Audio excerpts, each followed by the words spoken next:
Mr. Benifei, thank you so much for joining us here live on Europe Today. Thank you. Good morning.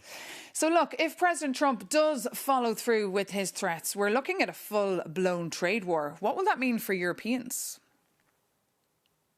Well, we are brought in this direction by the escalation that was built by President Trump. We do not want to be here. We have been always clear. We value the transatlantic relationship. We want good relations with the United States. But what is happening in these days is crossing another red line. In fact, it's threatening a NATO country. Greenland is part of Denmark. And so I think a very important thing is that whatever deterrence measures we propose, which can be further tariffs in case Trump goes on with his intent, or the anti-coercion instrument that will damage US economy, the important thing is that we are clear what are the conditions for this to be activated. My experience working on the relations with the US is that we are not credible if we just say we are ready to use measures, but we do not clearly, calmly say what are the conditions for that to be triggered. And in my view, we should set a clear deadline.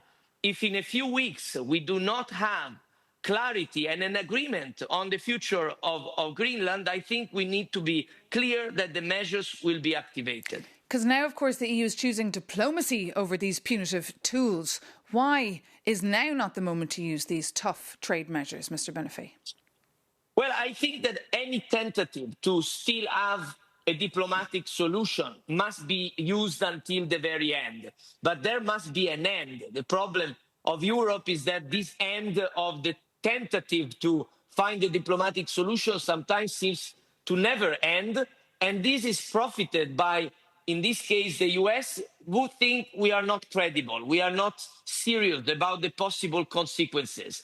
So I think we need to be clear that there would be very bad consequences for the US economy if Trump administration goes in that direction. And I know because of my work that many in the Congress are on our same side. I hope and I wish that many more voices in the US Congress will raise to say that this madness has to end and that we need to sit down and work together as allies. And indeed, we've seen, of course, volatility this morning on the financial markets. Our viewers back home exactly concerned as well, worried about the impact this could have on them. But many, of course, calling as well for the EU-US trade deal to be frozen, to be put on hold. That could be a strong move the Europeans could play here.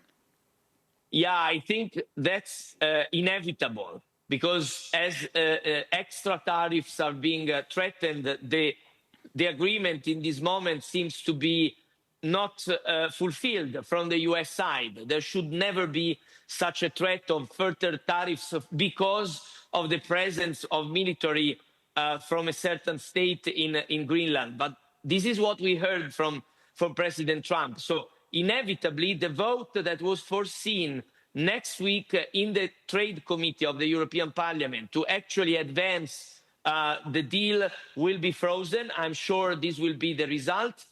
I hope that we will be able to resume this work soon and that the relations go back to normal. But this is not the situation today, and I think we need to be very serious. Indeed, Brando Benifei, thank you so much for joining us this morning.